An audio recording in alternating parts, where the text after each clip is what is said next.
today.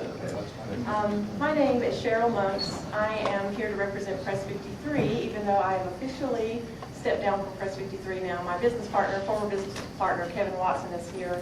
But this is a real joy for me. One of the final things I get to do with the press is to introduce Denzil today. It's just a joy for me. So, thank you all again for coming out. Thank you, Carolyn, so much for helping set this up, and Lynn as well. Mary, I haven't met Mary. She's not here today. Mary, and also Craig. So thank you all so much for having us today, and we've really been looking forward to today. It's a real pleasure for me to introduce Denzil Strickland, who lives here in Winston-Salem.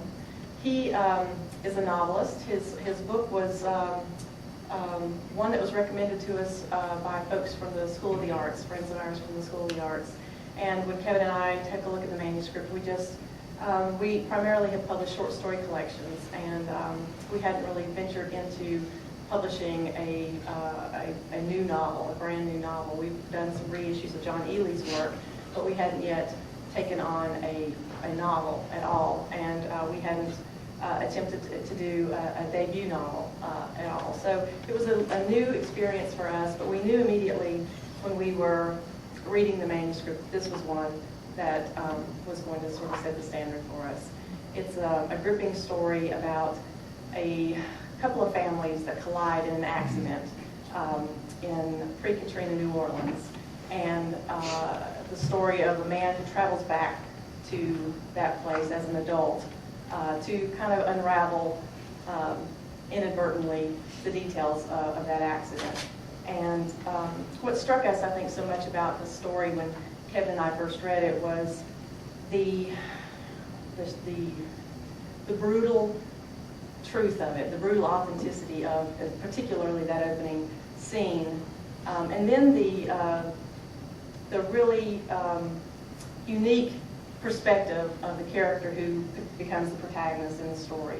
It's not the family that you would expect to be telling the story, and so that struck us as being a very unique angle on a novel, and a very bold move for a debut novelist to take. So we were really just thrilled. And Denzil has a very keen sense of dialogue and character, and of course the drama in this story is just unbelievable. So we were just really taken by the book. It's a very artful book, but it's also very, it's doing very well with booksellers.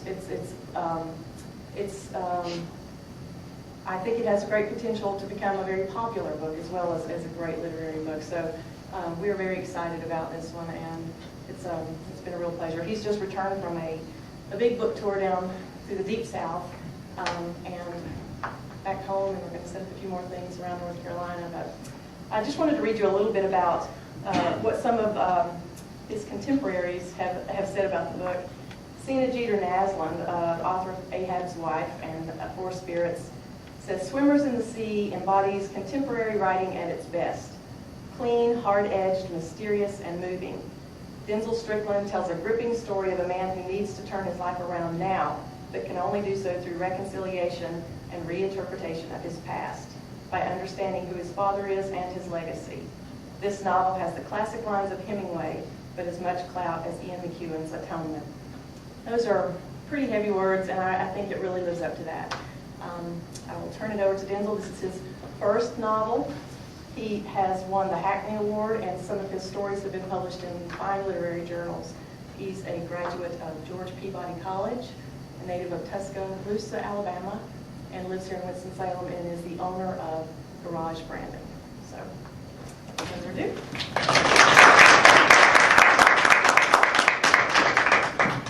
Thank you, and thank you, Cheryl. And thank you, Kevin. Appreciate you publishing the book. Cheryl was an incredible editor. Did a terrific job of getting me on the road.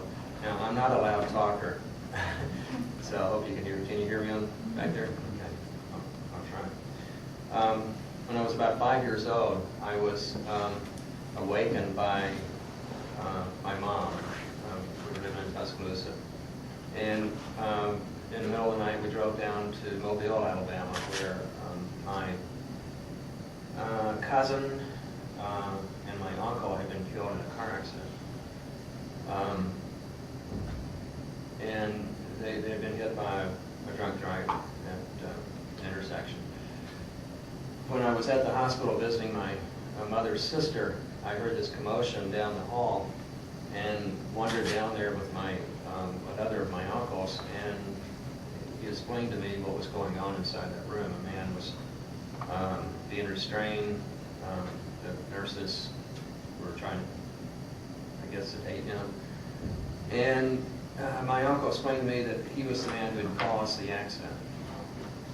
And for some reason, that stayed with me.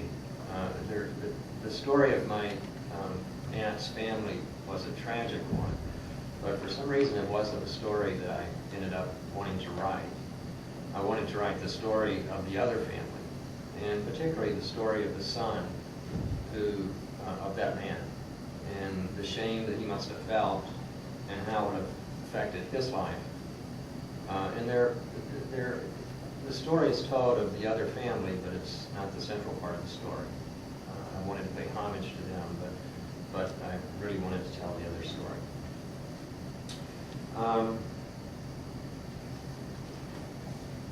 Let me read. I'm going to read some and talk some, and then hopefully we'll have time for questions at the end, and I can stay as long as you want to. So I've got nothing to do.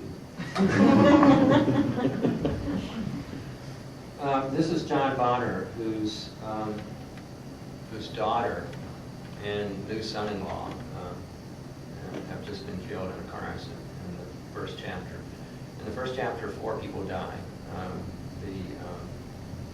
Those two, the daughter, the new bride, and the groom, as well as 2 children in the other car.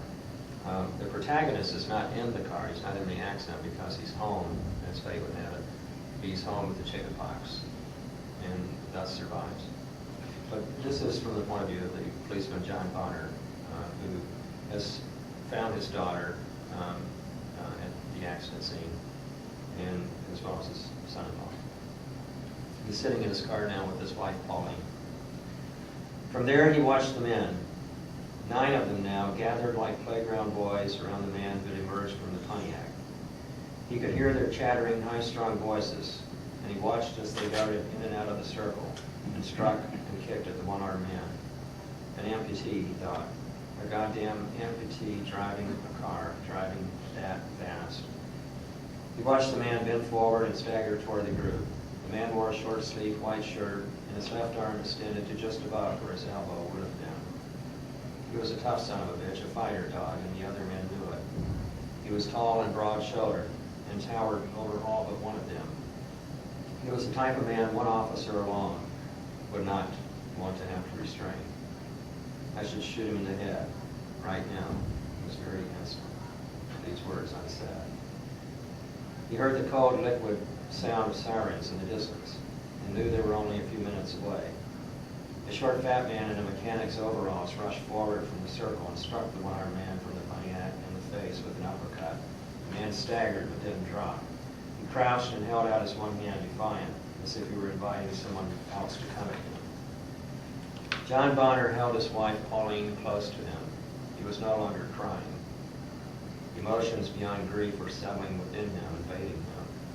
A small wind drifted in through the open window, and the skin on his cheeks burned. He breathed in the smell of gasoline from the wreckage, and he wished then that death would come to him, would come gently to both him and Pauline. But even with the pain that rolled up his arm and through his shoulder, the pain that he felt deep in the cartilage and hard bones of his shoulder blades, he knew too that death was mocking him. That death was to life like thunder to lightning, its own separate beast, living and incapable of being tamed. That also introduces another theme that runs throughout the book, how death and life are inseparable. And we read about a character, Rachel, who appears to Cliff, the protagonist, in dreams. And Cliff, in his early years, is unsure whether Rachel is real or not. She is part of his spiritual quest. She's described as the caretaker of emotions that skittered among them like toy cars, and plays a role in the book, although she has died in the car accident. What I realized after I finished the manuscript and before I went back and revised it extensively, is that the book is not only about inheritance, it's not only about how we inherit the sins of our fathers, which Cliff has done, but the book is also about fate. And often in the book, Gail, who is the mother, Cliff's mother, describes how life can change. And in one scene, she snaps her finger and says, "It all changed in an instant." And this has been it's been a theme that's appeared in literature, particularly since 9/11. We could be sitting around and life is normal. We can make a mistake. Someone else can make a mistake, and the consequences can be far-reaching. And that's it really became a dominant theme in the book. The book was originally called Inheritance, and I was never satisfied with it because it never felt complete to me. I was mowing the grass one day, and I kept thinking about fate, and that led me, with my English literature background, to Matthew Arnold. And I remembered some line from a Matthew Arnold poem about fate. And I remembered something about the sea, because he used the sea as a metaphor throughout his poetry. And I went back to my Victorian poetry book and found this quote: "For we are all, like swimmers in the sea, poised on the top of a huge wave of fate, which hangs uncertain to which side to fall." That theme, too, is also introduced in the first chapter. This describes when John Bonner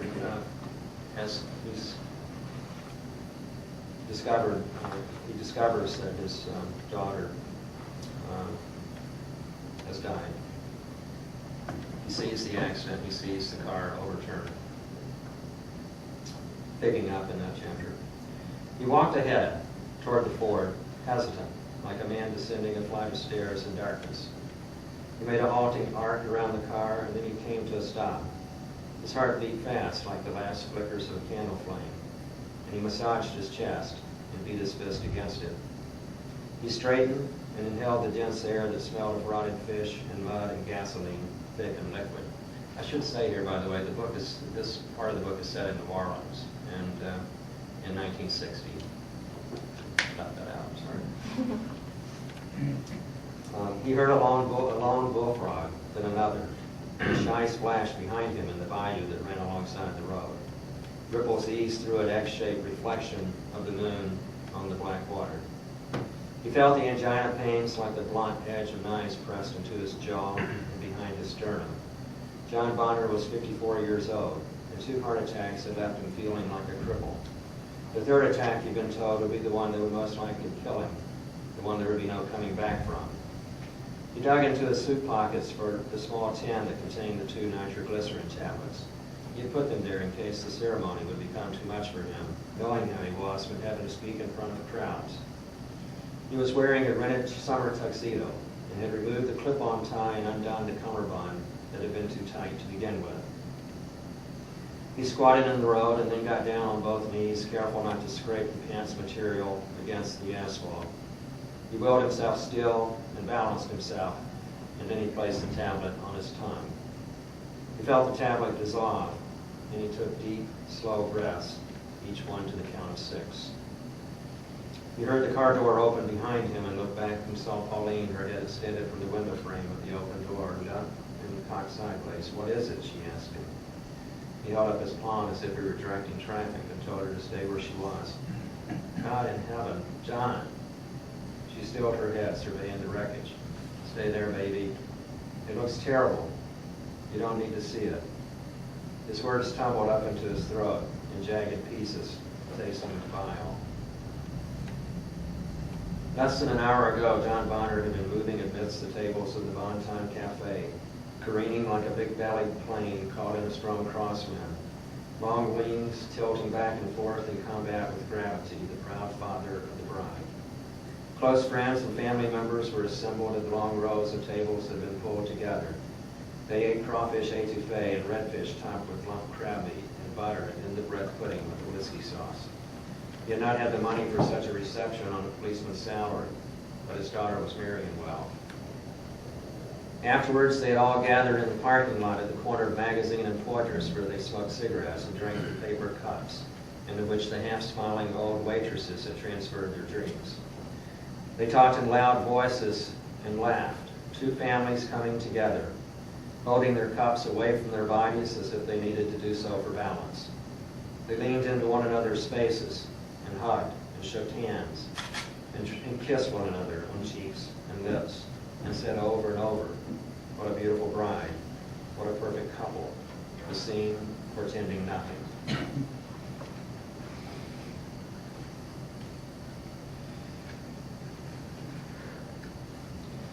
New Orleans plays an important role in the book.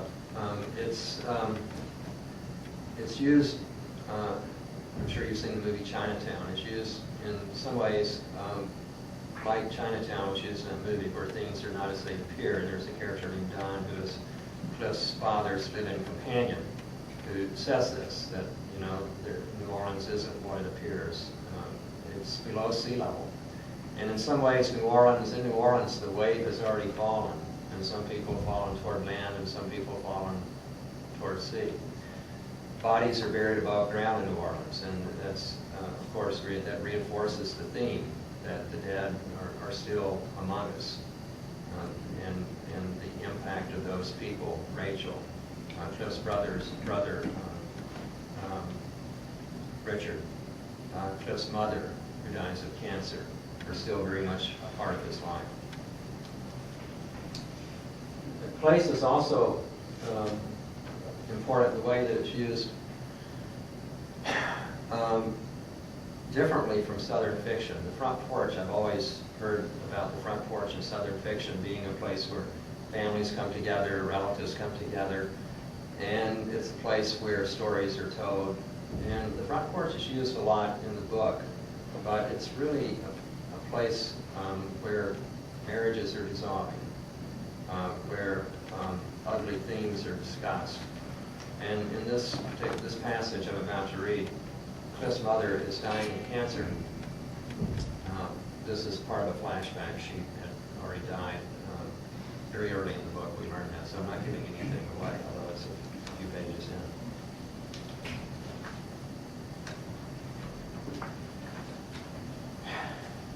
She has survived the car accident, by the way, and then when they moved to North Carolina, she fell into alcoholism and drug abuse. And this is taking place many years later, when Cliff is 30 years old, so it's in the 1980s. By the end of her life, she no longer reminisced about the years in New Orleans or the accident that had brought them to North Carolina. It was as if the tragedies of her current life had at long last caught up with and overtaken her memories.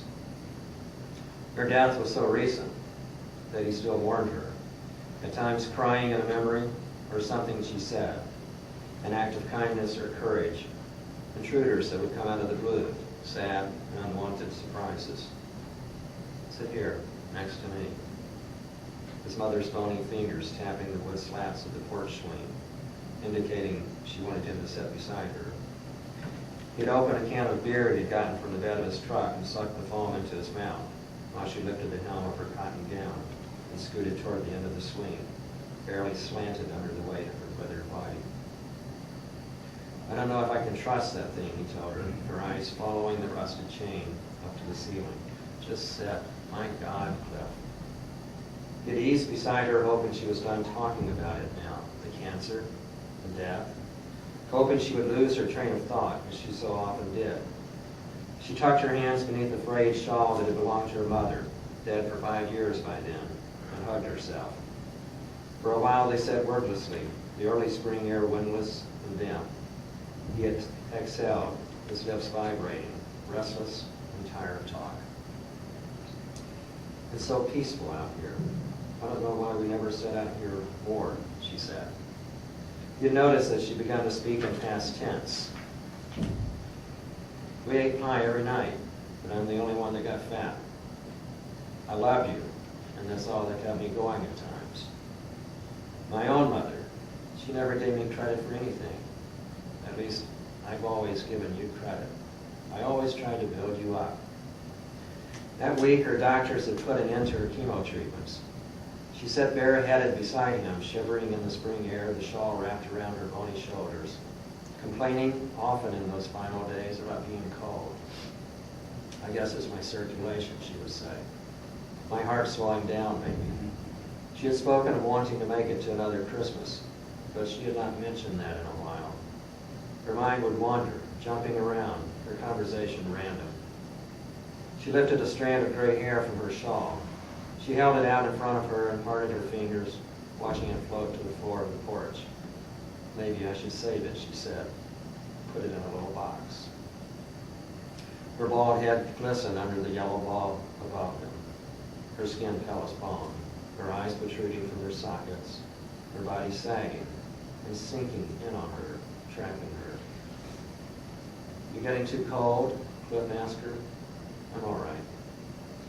She had just recently begun exposing her head, no longer caring who saw. For a while she wore a brown wig, too large, that looked nothing like her hair before, not belonging there, like an oversized lampshade. She had cried when her hair first began falling out, holding handfuls of it, shoving them in front of Cliff, as if he should produce an answer. He had put his arms around her while she cried, afraid to hold her too tightly, for fear that he would hurt her, like holding a bird in his hands. Cliff is in the middle of a damaged marriage when we see him as an adult. And I try to leave a lot to readers, I guess assuming readers have gone through as much therapy as I've gone through, and understand, in Cliff's case, the damage that can come from a confidant relationship with a parent. As Cliff grows up, and the first 60 pages tell of his childhood in North Carolina. And as he grows up, his mother treats him more as a peer. She's also been damaged by her relationship with her reticent father and her overbearing mother. So I try to give the reader credit for being able to sort through some of that and understand why people are the way they are.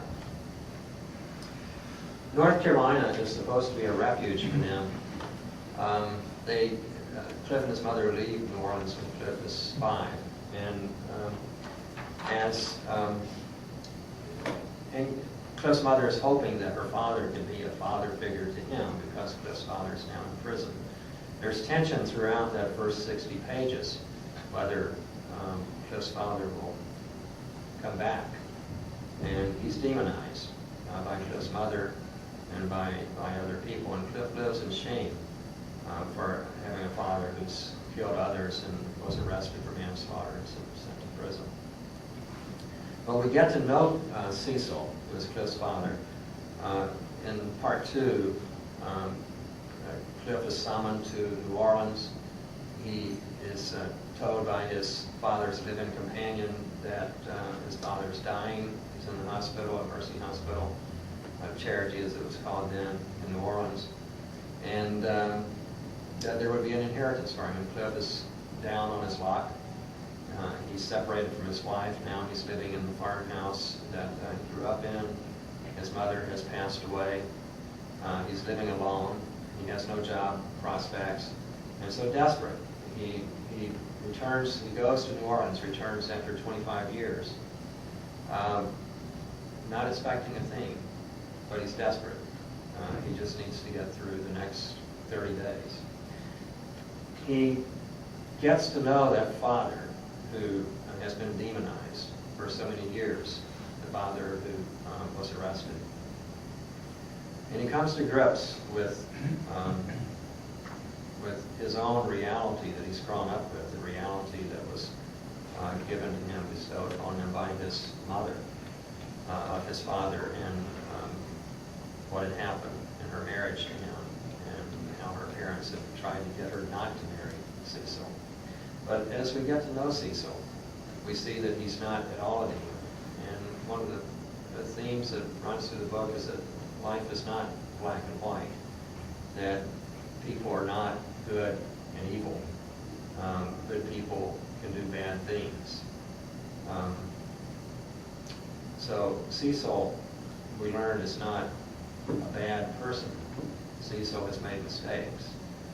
And as he is in the hospital dying, it was a little difficult to write about him because he was not as lucid as some other characters, and yet we learn a lot about him.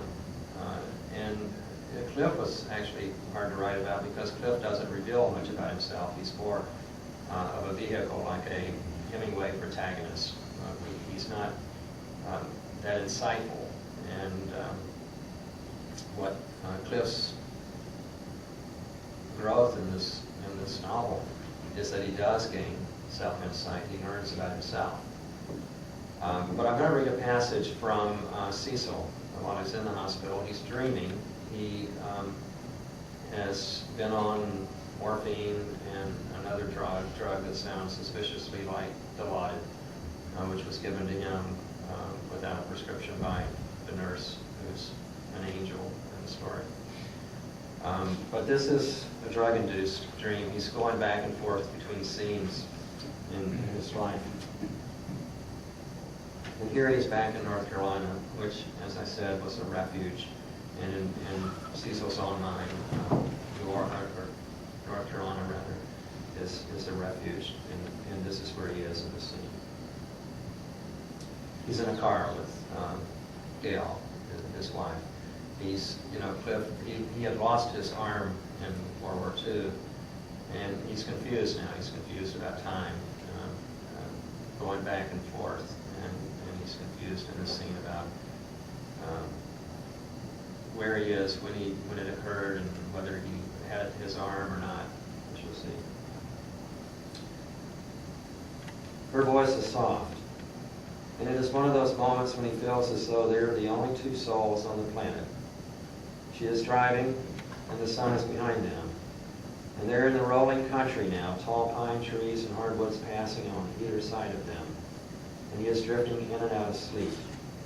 Everything has slowed down, and it seems as if she is inching the car forward, not caring if they arrive anywhere. She hums tunes that he has heard her listen to on the radio in New Orleans while she irons or cooks. She holds a cigarette in front of her and the steering wheel with the other hand. She hums and looks over at him and smiles, sometimes singing the lyrics of whatever song is in her head. Writing love letters in the sand, she sings in a whispered voice. And then she invites him to join in, but he feels awkward doing so. He never sang in church. He was so incapable of carrying a tune. She is content, and he holds his arms out for her to see. They're fine, she says. I thought I lost my arm in the war. You need to stop fighting those Nazis. Her face is gray in the dim light. She smokes with such refinement and flair, like a movie star. He thinks of Grace Kelly. He wonders aloud where they are, and he wants to ask her to pull over so that he can hold her. He has never seen her this happy, not since the early days. He is so relieved, knowing now it was only a dream, losing the arm. They pass over a river, glimmering in the late sunlight, and he listens to the irregular thumping of the tires over strips of tar on the bridge. The chorus of insects resumes when they reach land on the other side. You remember that song, don't you, she says, as if her mind has been fixed on it all the while. Singing it for him. On a day like today, just to pass the time away, writing long letters in the sand. That was Rachel's favorite, she says. We used to sing that song together. There were times we had like that. He looks at her and wonders why she uses past tense when referring to Rachel, and why her voice sounds so troubled now. And now a troubled feeling comes over him, too, a dreadful, sobering feeling. He hears voices, that of a man first, and then of a woman. He is on the edge of something, a place or a feeling that is dark and cavernous. Well, that's really all I plan to read. I can read more if you like, but I thought I would, I don't know, how many of you have read the book? One. Well, that's reflected in the sales figures. So I don't know that you'd have a lot of questions. Well, can you talk a little bit, Denzil, about your experience with the brain injury and how the writing of the book was, that whole experience? Yeah. I think this probably helped as much as anything. I understand that I've written a book about faith. 4 years ago, December 28th, I had been, my wife and I had just bought an old house that was in disrepair, and we bought it in September. We moved into it just before Christmas, first week of December. And I started a company. Life was good. We had a magical Christmas. The night before, Carol had bought a phonograph player for me, and the night before we danced in the attic to an old song that 20 years earlier had been a song that was a favorite of ours before we got married. And we talked about how happy we were. We talked about how we had survived so much job losses, which you have in the advertising business, and moves from Atlanta to Toronto, back to Atlanta, to Chapel Hill, and to Winston-Salem, and how we had remained, somehow we'd survived it all. The next morning, I got up planning to seal windows because the cold air was obviously winning the battle with the heating system. And I decided to take a shower, and as I leaned my head back to run the water over my head, I felt this incredible pain, worse than anything I'd ever felt. I felt like my neck was broken, and it turned out to be a hemorrhage, a brain hemorrhage, in my right frontal lobe. And called a doctor. I was still fairly coherent. I didn't know what it was, but when I described the symptoms to him, he said, well, he was a doctor friend of mine. He said, I think you probably got a pinched nerve. I said, no, it's more serious than that. I was nauseous and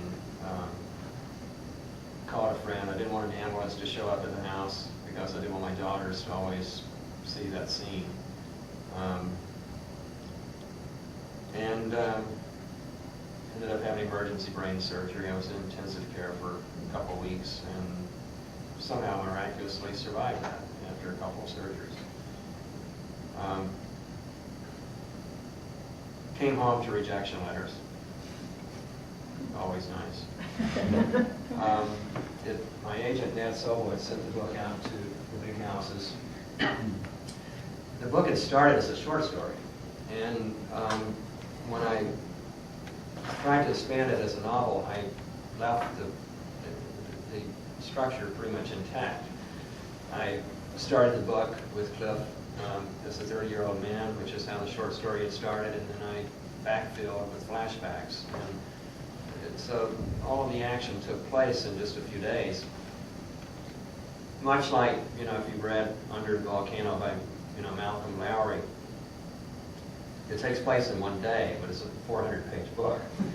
And the story is told in flashbacks. And, I realized what I'd done and why I'd done it, because Matt had come across one of my short stories in a literary journal. And got in touch with me through the journal. I think it was the Louisville Review. He said he's not interested in short stories because they don't sell. He asked me if I was working on a novel. And I had this lumbering 60-page short story I didn't know what to do with. It was too long to send out as a short story. But a writer friend of mine had told me that she thought this could be the basis of a novel. And so I lied to Nat, and I said, yeah, I am working on a novel. And it's called Inheritance. And I sent it to him, and he liked it. Well, I was because I'd only written short stories, I kept that structure, and I think it was disconcerting to editors. Editors are marketing people, and they look at a manuscript and wonder how they're going to position it, and how are they going to sell it, and so on. And this wasn't really a modern book for the modern reader. Modern readers tend to be a lot more linear, and this was a very non-linear book, the way it was told, the way the story was told.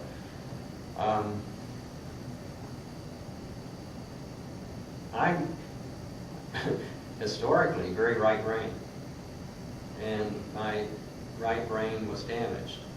And as I began the curing process, slowly, I didn't pick up the manuscript for about a year because I couldn't write. I went to my doctor for my first checkup, and he said, "Well, you're very lucky because this occurred in a place in your brain that you don't use very much." I said, "Well, you do if you're a writer." And my left brain wasn't damaged. My left brain was working overtime trying to make up for all this damage on my right hemisphere. And I realized as I picked the manuscript up that I was spending a lot of time editing. And in my simple-minded state, I realized the story was confusing. It was told in a way that was difficult to follow. And so I started, this is one of the magical things about computers, is you're not working with hand manuscripts. I don't know how they did it in the old days. But you're able to move passages around, and I started moving passages around. I started taking the flashbacks and moving them to create part one. And it helped the story, actually. I didn't rewrite very much. I didn't touch the chapter with Cecil when he's in and out of consciousness in the hospital. And in some way, I was worried about that, because I was worried after having gone through that experience in the hospital that I would just find it totally false. Well, in fact, it wasn't. Somehow I'd imagined what it would be like to be in that kind of state of mind. There was a woman who came up to me after a reading in Atlanta and said, "You have the knowing." And it scares me a little bit because so much of the book, some of the book has come true in my personal life. I feel like I've become the protagonist, Cliff. And that's why I'm kind of barely functioning right now, because I'm living his life. And so it scares me that I have the knowing. I think my next book is going to be a happy one.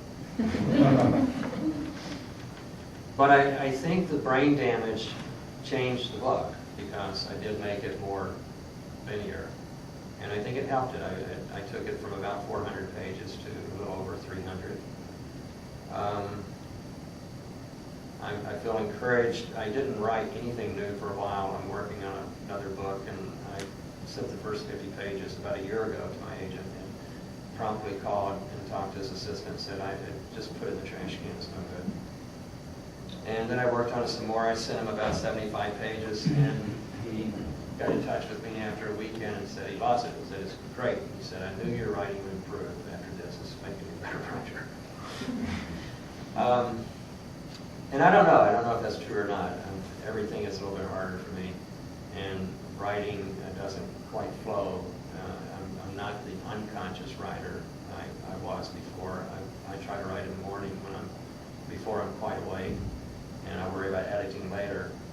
And I feel that sometimes, but I don't ever feel writer's block. It's never been a problem to me, but I don't think I'm writing quite as unconsciously as I was. I'm telling you probably more than you want to know. Did you ever get your windows sealed? In time. Yeah. I think the house is an ongoing project 4 years later. How did you find Quest 53? How did they find you? Through someone I knew at School of the Arts, and said that they had reissued one of John Ely's books. And what I heard about them is they were a small press, but a literary press, and they already come by. There were a couple of small presses interested in the book. After we struck out with the large houses, then we decided just to send it out to the small presses. And there were two who were holding it. David Godine held it for a long time. Finally,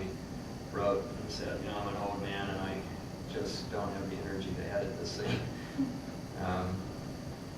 And this was before I'd rewritten it. But Press 53 was nice enough to take a chance on it. The thing you have to accept when you're publishing with a small press is you're not going to be in any of the big stores.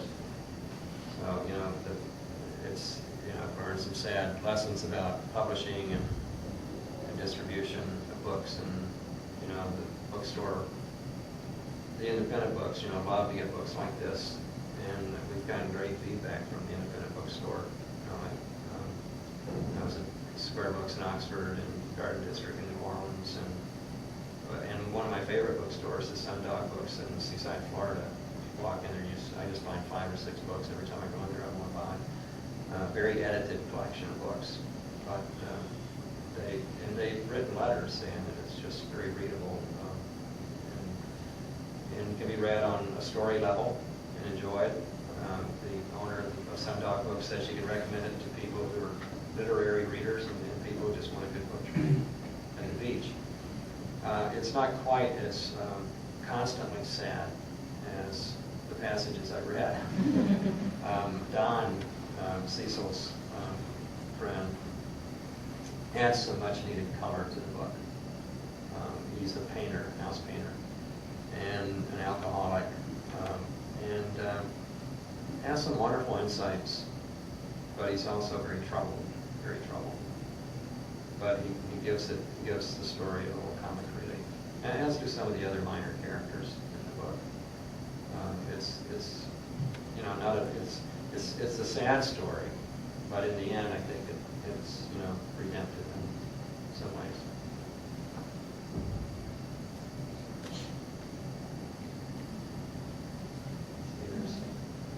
There are a few minutes left. I can read another passage if you like, but I don't know if you want to endure that.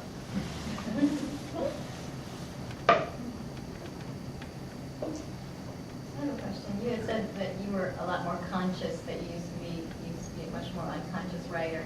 But it seems to me, after going through an experience like you did, that you just be more conscious in everything. Wouldn't that be true? Don't you find that just living, you'd be more conscious of that? Everything. Yeah, I mean, for about 2 years, people would say, well, you were so lucky you survived this. And I was. I mean, I beat the odds. About half the people who have a brain hemorrhage die on the spot. After that, half don't survive the surgery. And after that, about 90% have serious disabilities. And fortunately, I never stroked. And usually people do stroke and end up with serious disabilities, some type. And I do volunteer work with the Brain Aneurysm Foundation, and as much as anything, I feel guilty because some of the survivors are in wheelchairs and they're just terribly disabled. If you look at me, I mean, I run, I work out, I can still play sports. But I feel the damage. I don't know. I think in some ways I'm a different person, but I also struggled in other ways. So, and the writing has definitely, I think, been effective because things don't come to me quite as easy. Like descriptions, like clouds looking like the underbelly of, mules. Skin is, white as raw flour, or as white as a mannequin, a storefront window. I mean, those kinds of things come to you when you're walking around or sitting and driving your car, and not always, when you're sitting down at a typewriter. But I also, I think writing is unconscious in many ways. I mean, I don't use quotation marks. People ask me why. It's not really a stylistic thing as much as I just don't want to take the time to put in quotation marks because I'm too busy listening. I don't think you write dialogue as much as you listen. After a while, your characters talk to you. And when you're just walking around, your characters are busy doing things and talking to you. I've had characters do things that totally surprise me. In this book, Don, who's the house painter, all of a sudden he's speaking French. And I didn't expect him to do that. But that's what I mean by unconscious writing. And it's not contrived, it just happens, and your characters become alive to you. These characters lived with me for a long time, and I got to know them as people. And when I wrote about them, I just felt like they were writing a book. And I don't feel that quite as much now. Sometimes it's there. But and also, I mean, I was getting up at 5:30 every morning and writing. It was a job to me before I went to my record job. And I don't have the stamina to do that now. And I still have to make a living, so writers don't make any money. How many hours a day do you spend writing now? Well, it's just not as regular as it used to be. If you'd asked me before my brain surgery, I would have said I spent at least 2 hours every day. I carry a notebook around with me so I can jot things down. But it's irregular now. I always try not to write during family time. Try to write, during my own private time. It's very irregular. I'll go weeks without writing. Do you sleep more now since you're injured? I have to. Yeah. Now I'm being a little more faithful with my medication. I take an anti-seizure drug, and which is used to treat epilepsy. It's the drug of choice in Europe. It's not used very much here because it's about 1 in 2,000 people have a fatal reaction to it. But by the time I got to that point, I didn't care, because nothing was working. I think doctors here don't know how to treat brain trauma. So I'm hoping it's getting better. I'm seeing, some improvement. And, hopefully, we'll have time to write a few more books. What are you working on now? Well, it's a novel. It's told. It's a little different for me because it's told in first person. It's told from the point of view of 4 characters. 2 of them are women. One is a black woman who's about 58 years old. It's set in modern times. The 4 characters range in age, and so far, they seem to be working. I was worried about the women characters and whether it would ring true, but I use readers a lot. People who both read literature and people who just read for on a more story level. And so far, I've been told that the characters are working, but it's a challenge. To me, it's a challenge writing first person because of the kind of characters I write about. They're not, literary types. So, I can't have as much fun with language as I have with, with something like this that's written third person. They're not going to use my daughter, who's in 7th grade, calls the descriptive words, or the similes, and, the metaphors you have to kind of work in, let them work them in unconsciously. But it's not my default, but it's how the story needed to be told. And I'm about 200 pages in, which means I'm really only about 110 pages in. a lot of editing.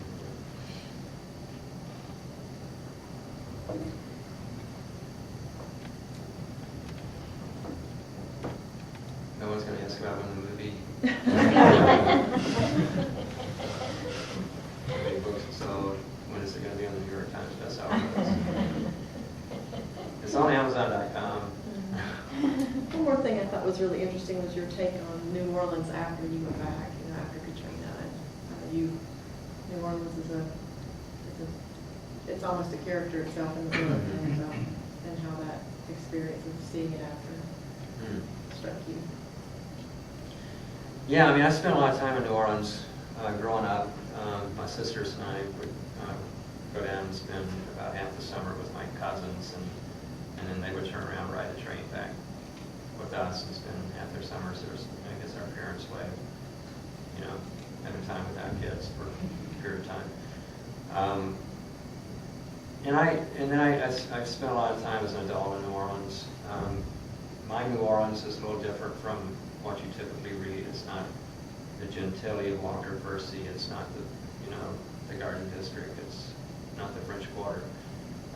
This book takes place in the Ninth Ward, familiar with New Orleans, and the Ninth Ward, not today's Ninth Ward, is it's set in the 80s, just as the Ninth Ward was already going through a transition, but still, it's a poor area. It's the people I write about are the people who live kind of out on the edge of, it's like the last house before it turns to country in a small town, or people who live in an area like the Ninth Ward. I don't write about rich people. They're all screwed up. All autobiographical.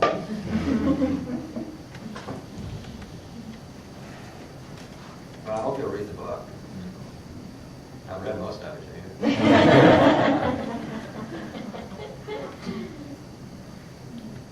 I see the big stack there. Will you sign a copy for us? Sure. You have to buy the book. Absolutely. If you guys would like to come down and talk to Denzil.